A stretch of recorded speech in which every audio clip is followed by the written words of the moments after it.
जय जगन्नाथ नमस्कार फ्रेंड्स। प्रधानमंत्री किसान सम्मान निधि योजनार 18तम किस्ती को नहीं हिताधिकारी खुशी खबर रही। सरकार तरफ घोषणा करी कहा 18तम किस्तीर टंका केबे मिलिबो, केउ मानकु मिलिबो, ए 18तम किस्तीर टंका मिलिबा पूर्वरु चाषी को बा हिताधिकारी को केउ कार्य करने को पड़िबो। ए वीडियो को आपण माने शेष पर्यंत देखंतु, संपूर्ण विवरणी पाई परिबे एवं सहजरे बुझी परिबे। आपण माने देखि पारुथिबे मु वर्तमान प्रधानमंत्री किसान सम्मान निधि योजनार ऑफिशियल वेबसाइट रो होम पेज रे रहिछि।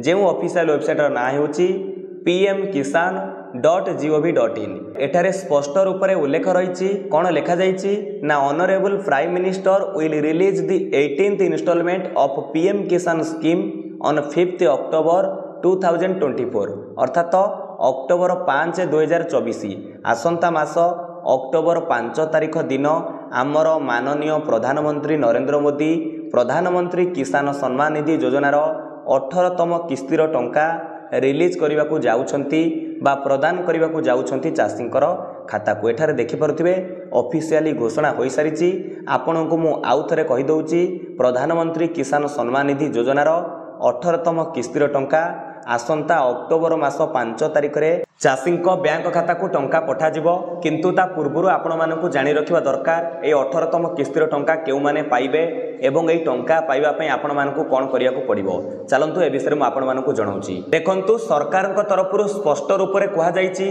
केवल 18तम किस्तीर टंका नुहे पीएम किसान योजना रे आगो को मिलिबा को जाउथिबा सबु किस्तीर बा समस्त किस्तीर टंका पाइबा पले चाषी को हिताधिकारी को कौन करने को पड़िबो। जेउ चाषी माने प्रधानमंत्री किसान सम्मान निधि योजना रे शामिल अछंती से माने प्रथमे जदि एपर्यंत तांकर ई-केवाईसी वेरिफिकेशन करिनांती ई-केवाईसी प्रोसेस कंप्लीट करिनांती तांकु प्रथमे ई-केवाईसी कंप्लीट करने को पड़िबो। आपण माने निजे ऑनलाइन रे ई-केवाईसी कंप्लीट करि परिबे। जदि आपणकर आधार कार्ड सहित मोबाइल नंबर लिंक अछि हिताधिकारी जदि आधार कार्ड सहित मोबाइल नंबर लिंक अछि आपण ओटीपी जरिया रे ई-केवाईसी प्रोसेस कंप्लीट करि परिबे। द्वितीय रे कहा जाउची बैंक खाता सहित आधार कार्ड लिंक थिबा दरकार। अर्थात ए जो पीएम किसान सम्मान निधि योजनार प्रत्येक किस्तीर टंका मिलुची ताहा डीबीटी जरिया रे मिलुची डायरेक्ट बेनिफिट ट्रांसफर एई जरिया रे मिलुची। तेणु चाषींकर बैंक खाता सहित आधार कार्ड लिंक थिबा जरूरी अटे, डीबीटी एनाबल थिबा निहाती जरूरी अटे।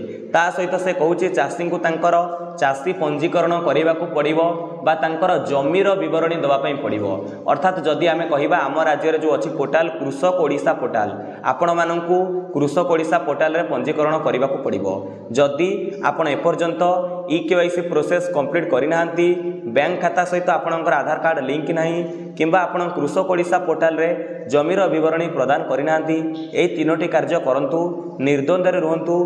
प्रधानमंत्री किसान सम्मान निधि योजना रे आगको जेतेक किस्ती मिलिबो समस्त किस्तीर टंका आपणक बैंक अकाउंट रे पहुंच जिवो। आ जदि आपण ई-केवाईसी करिसंती एवं बैंक खाता रे आधार कार्ड लिंक अछि डीबीटी मोड एनाबल अछि एवं आपणकर भूमिर सत्यापन आपण करि सारिछंती तथा आपण आम राज्य कथा कहले कृषक ओडिशा पोर्टाल रे आपण पंजीकरण करी जमीर विवरणी देई सारिछंती नितांत रूपे आपणक 18तम किस्तीर टंका मिलिबो ही मिलिबो। विदाय दियंतु। नमस्कार। जय हिंद, जय भारत, जय जगन्नाथ।